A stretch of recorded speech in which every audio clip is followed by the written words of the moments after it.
Hi friends, இன்னைக்கு நம்ம எல்லாருக்கும் தெரிஞ்ச ரொம்பவே ஃபேமஸ் ஆன ஒரு கேம் பத்தி தான் பார்க்க போறோம். இந்த கேம் நம்ம எல்லாருக்கும் ரொம்பவே பிடிக்கும். அது வேற எதுவும் இல்ல, ஃப்ரீ ஃபயர் தான்.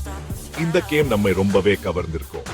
2017ல கரீனா கம்பெனி இந்த கேம்ஸ் ரிலீஸ் பண்ணாங்க. இந்த கேம் ரிலீஸ் ஆனதுமே ரொம்பவே ஃபேமஸ் ஆனது. இது ஒரு போர் ராயல் கேம்.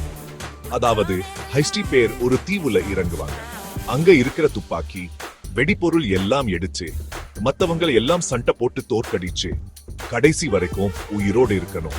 இது ரொம்பவே சுவாரஸ்யமா இருக்கும்.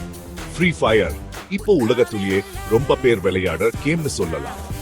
மில்லியன் கணக்கான பேர் இத விளையாடுறாங்க. இதுல நிறைய போட்டிகள் எல்லாம் நடக்குது. இந்த கேம் எளிமையா இருக்கிறதுனாவும் எல்லா மொபைல்லையும் ஓடுற மாதிரி இருக்கிறதுனாலவும் தான் இவ்ளோ பிரபலம் ஆகிடுச்சு. இன்னொரு முக்கியமான விஷயம் என்னன்னா, ஃப்ரீ ஃபயர் எல்லா நாட்டிலையும் ஃபேமஸ்.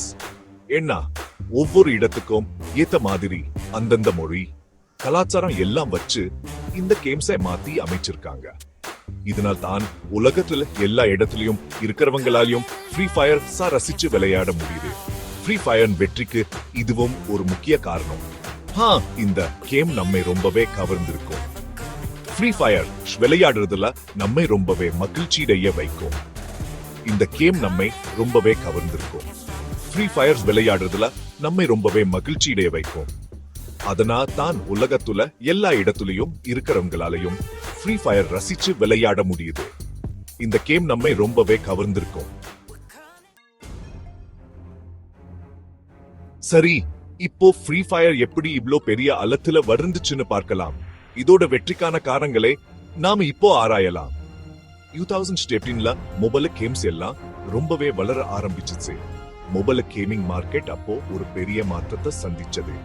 அப்போ பப்ஜி மாதிரியான கேம்ஸ் எல்லாம் ரொம்ப பிரபலம். எல்லாரும் அதை பற்றி பேசினாங்க. ஆனா பப்ஜி மாதிரி கேம்ஸ் எல்லாம் நல்லா, அதாவது அதிக ரேம் பவர் இருக்க மொபைல்ல தான் ஓடும். இதனா எல்லாரும் விளையாட முடியாது.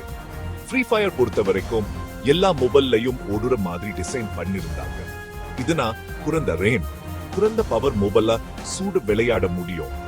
அதனா எல்லாராலையும் ஃப்ரீ ஃபயர் விளையாட முடிஞ்சது. இது ஒரு பெரிய பலம்.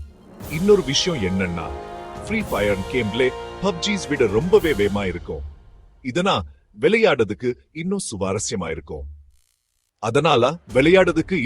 சுவாரஸ்யமா இருக்கும். இதனால் வீரர்கள் அதிக நேரம் செலவழிக்கிறாங்க.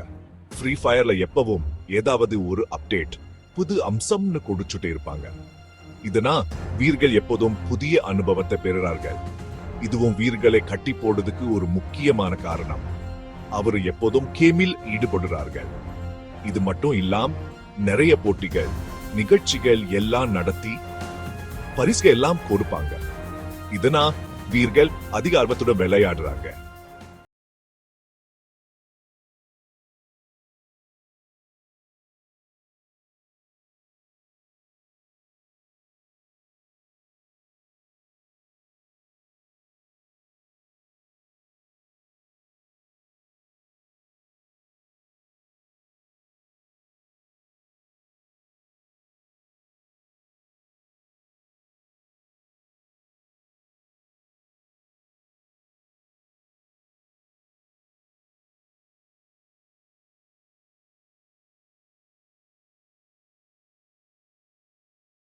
கேம்களை உருவாக முடியுது.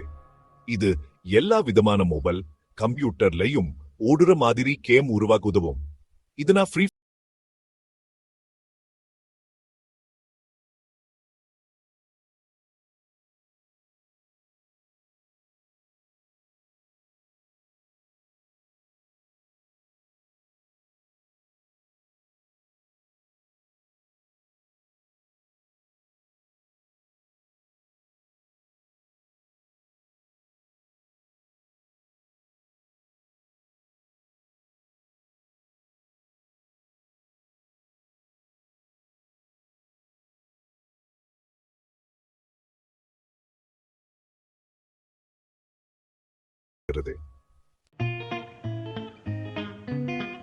ஃப்ரீ ஃபயர் ஆரம்பத்துல வந்தப்போ ரொம்ப சிம்பிளா தான் இருந்துச்சு. ஒரு போர் ராயல் மேப், கொஞ்சம் துப்பாக்கி, வண்டி, அவ்வளவுதான். ஆனா இப்போ ஃப்ரீ ஃபயர்ல நிறைய அப்டேட் கொடுத்து புது புது அம்சங்கள் எல்லாம் சேர்த்துட்டாங்க. இப்போ பாத்தீங்கன்னா நிறைய மேப்ஸ், கேரக்டர்ஸ், துப்பாக்கிகள், வண்டிகள், விளையாட முறைகள் எல்லாம் இருக்கு. ஃப்ரீ ஃபயர்ல இப்போ இருக்க சில பிரபலமான அம்சங்கள் என்னன்னா கிளாஷ் ஸ்குவாட், இதுல 4 பேர் ஒரு டீம் சேர்ந்து விளையாடலாம். ரேங்க் மோட், யாரு எல்லாம் நல்லா விளையாடுறாங்கன்னு தெரிஞ்சுக்க இந்த மோட்ல விளையாடலாம். எலிட் பாஸ், இது ஒரு மாதிரி சப்ஸ்கிரிப்ஷன் மாதிரி. இதுல சேர்ந்தா நிறைய பரிசுகள், சலுகைகள் எல்லாம் கிடைக்கும்.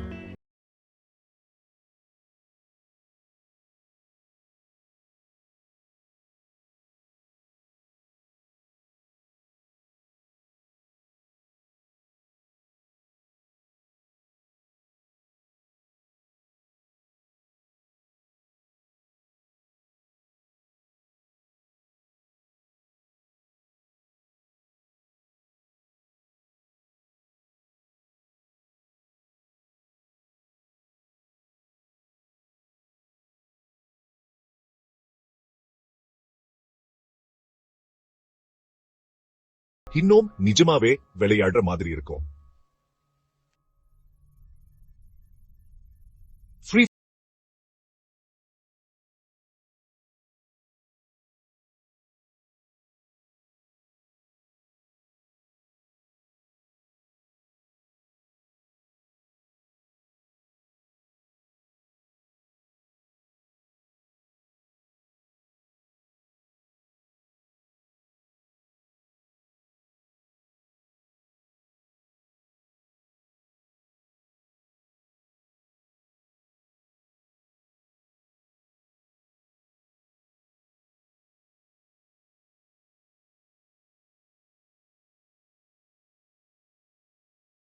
அட்டகாசமா இருக்கும்.